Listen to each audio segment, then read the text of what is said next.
Hi, good afternoon, and welcome to our series of webinars focused on bringing you information about COVID-19 related topics. The information in these weekly webinars is particularly geared toward long-term care and skilled nursing facilities, but we always encourage everyone who's interested to attend.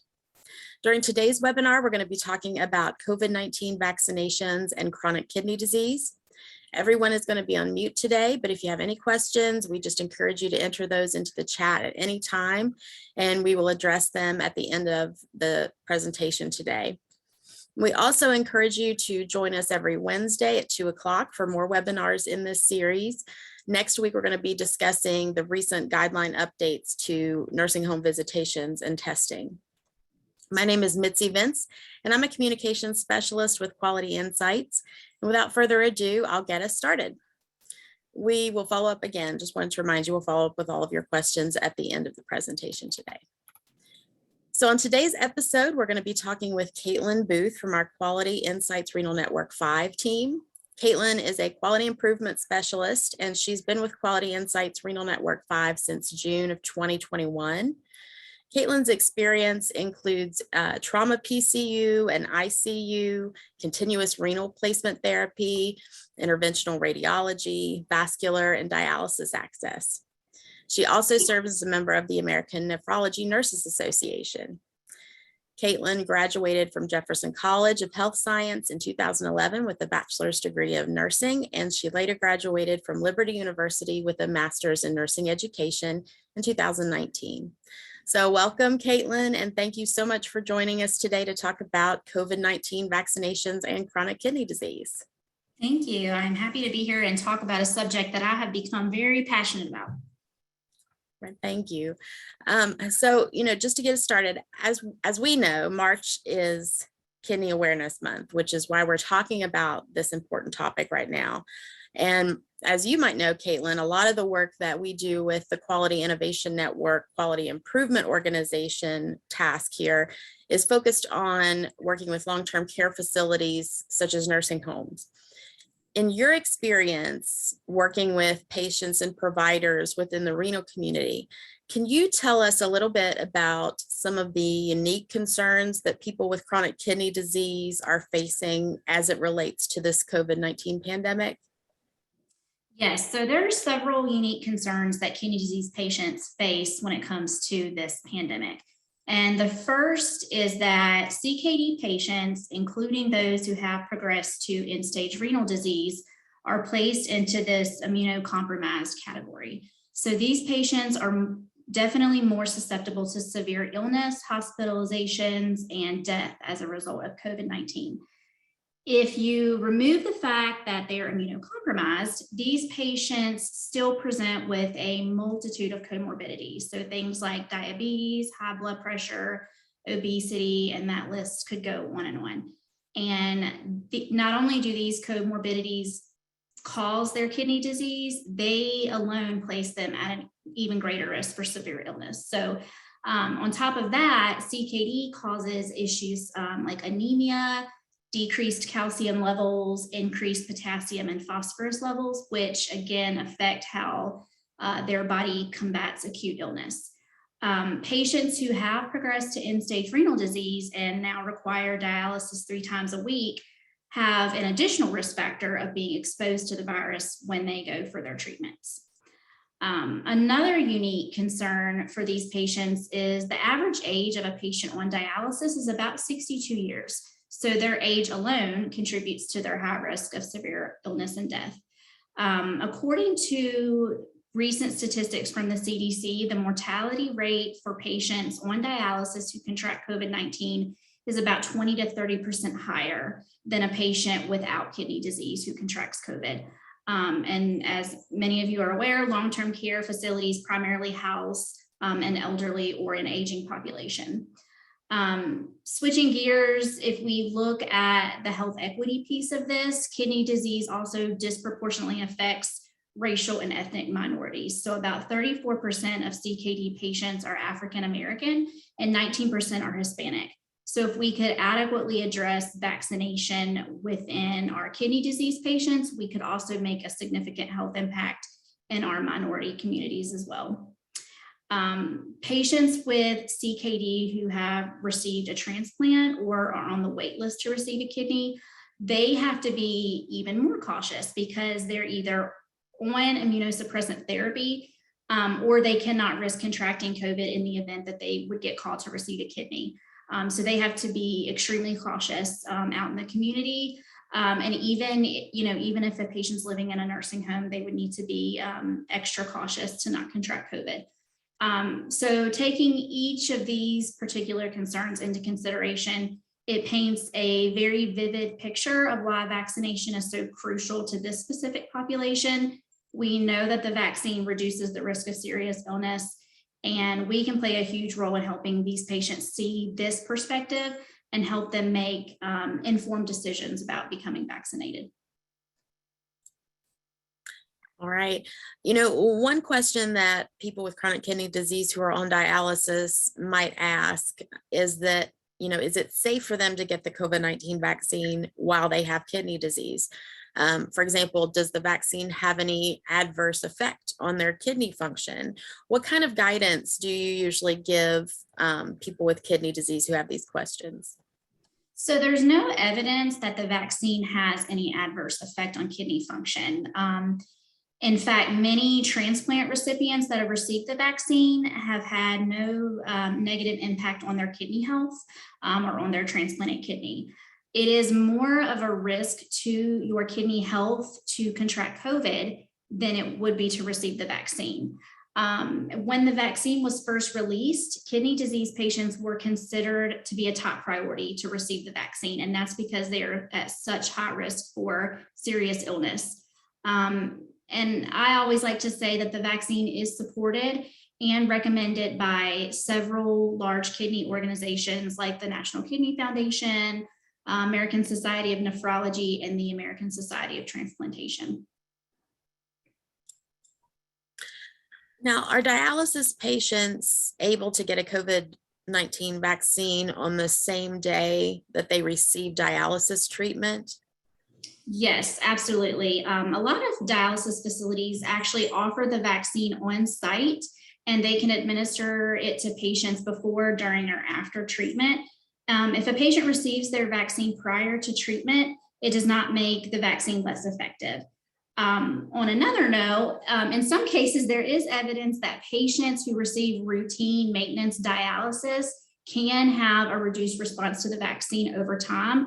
And in those instances, a third dose may be recommended just to get them to the immunity level that they should have to be able to fight the illness if they contracted it.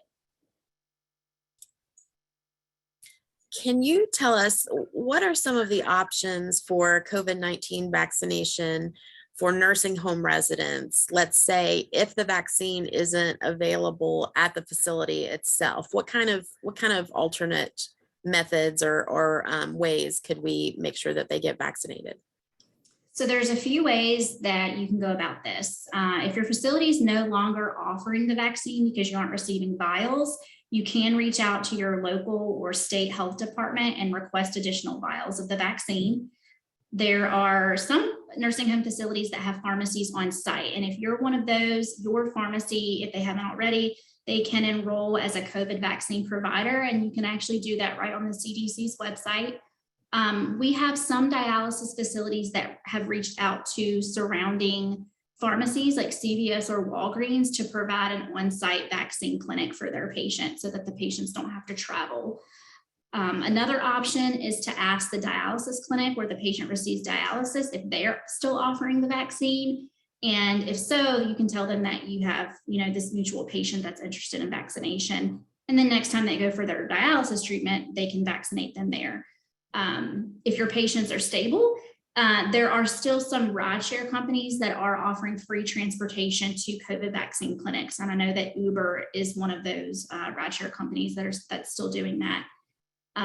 Was in a meeting yesterday, and a dialysis facility in another network shared that they partnered with one of their competitors because they had extra vaccine doses, and they held something like a vaccine community event for their patients. And I think that's cool to share because they removed the business side of things and just focused on the health and safety of the people in their community. So it could be worth reaching out to another nursing home provider in your area and maybe seeing how you can work together to vaccinate patients.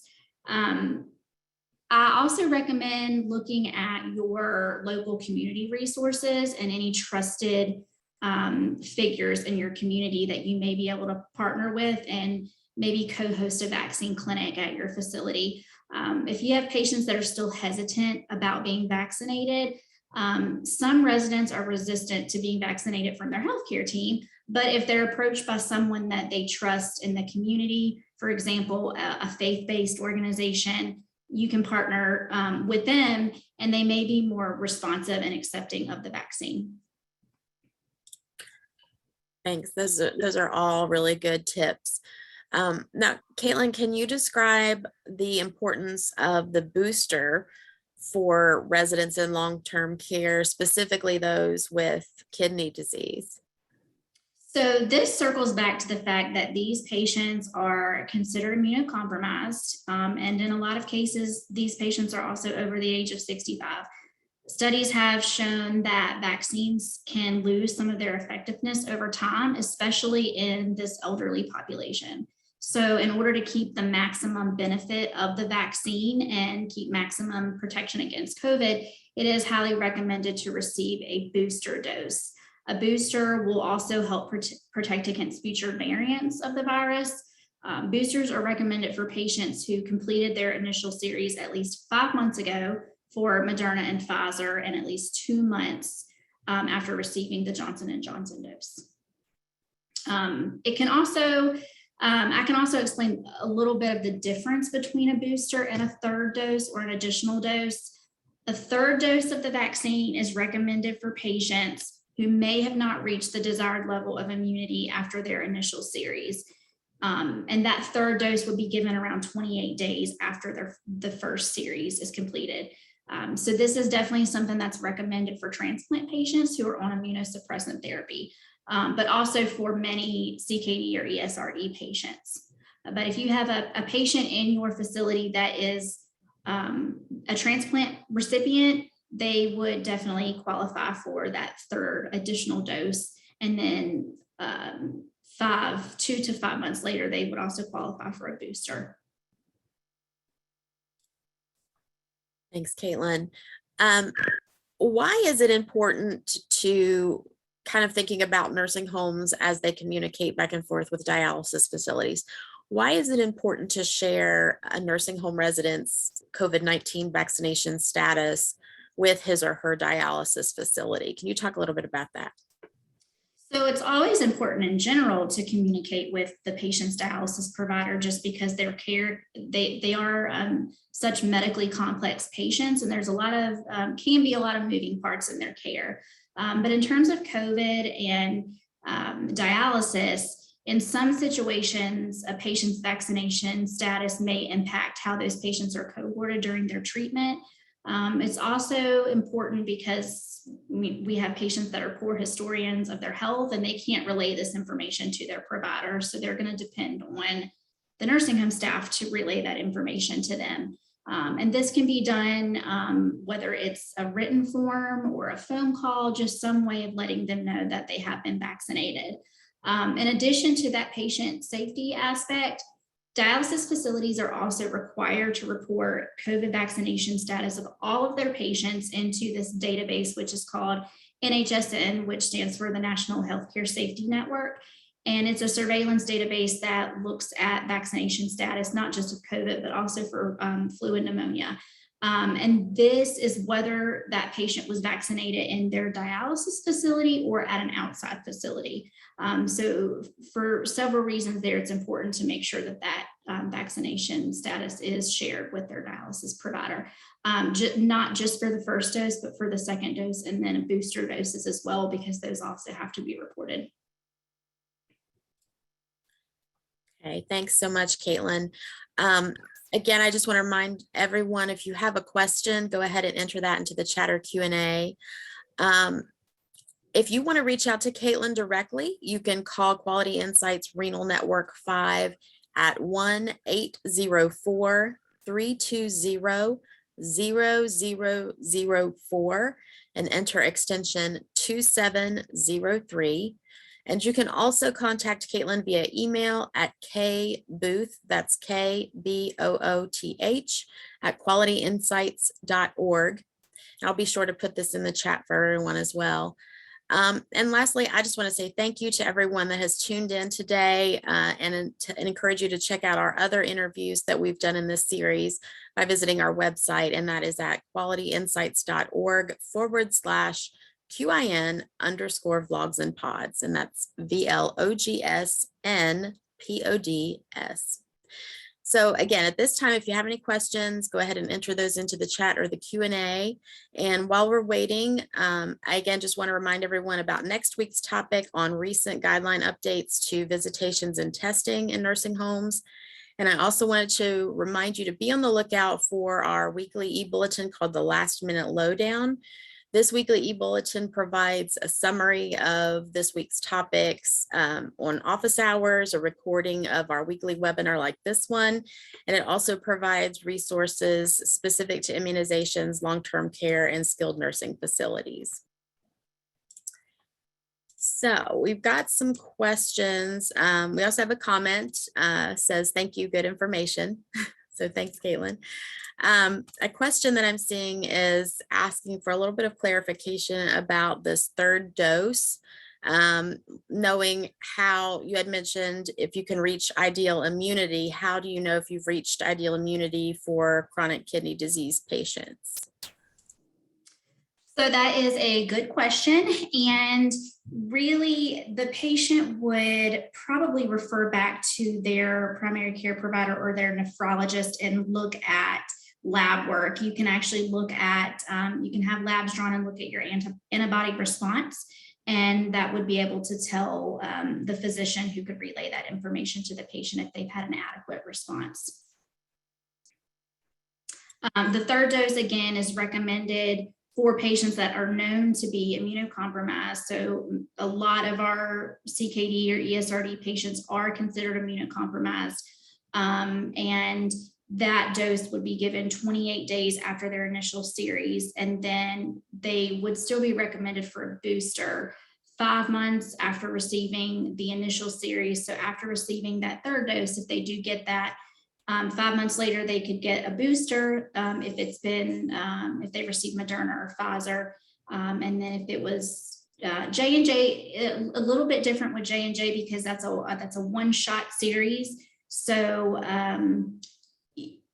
if you had the J&J and you get a booster, you're getting that with Moderna or Pfizer typically.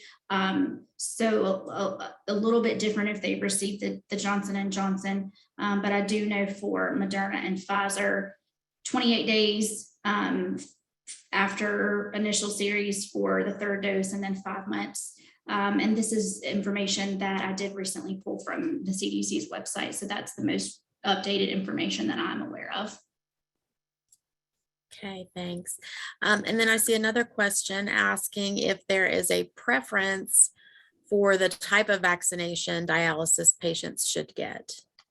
So to my knowledge, there is no preference on the type of the brand of vaccine that they receive, whether it's Moderna, Pfizer, or Johnson & Johnson. All of them have a good quality of protection against the virus. So really just depends on what is available, when they receive the vaccine or what brand the facility has on site to vaccinate them with. And they can choose if they have a preference, they can choose that for themselves. But in terms of effectiveness for CKD patients, there is no rule there. Okay. One person is also asking if there are any best practices or tips for getting the residents' vaccine status to the dialysis facility. Is there any standard form or anything that could be kind of modeled? That is an excellent question. And there's no standard form. I wish there was a standard form, but there isn't. I would recommend If you have a communication form that you already use with your dialysis patient provider that you add, you can amend that form and create a section that has something, to the extent of, has patient been vaccinated against COVID? Yes, no, or dates of the, first dose, second dose, third dose, booster dose, just adding a section onto that communication form that you already use. And if you don't have a communication form, definitely would not hurt to create one and share that with the dialysis provider, just so they can make sure that their records are up to date. That's an excellent question. And actually something that I have been working on with some of the dialysis facilities that I work with, creating a form or addending their forms to include that information, because it's something that's going to be on there, it looks like forever at this point. So it definitely would not hurt to go ahead and add that on there.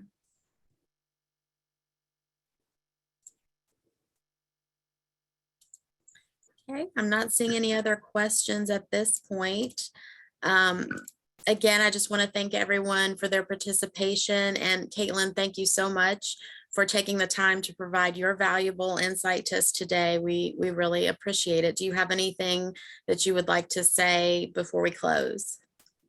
I don't have anything else to add, but I do appreciate you having me on here. This is a topic that I've become very passionate about, and part of my work with the ESRD community is also to work in partnership with the nursing homes. So I'm excited to be able to share my insight with everyone. All right. Well, thanks so much, everybody, and have a great afternoon. Thanks. We'll hope to see you next week. Take care.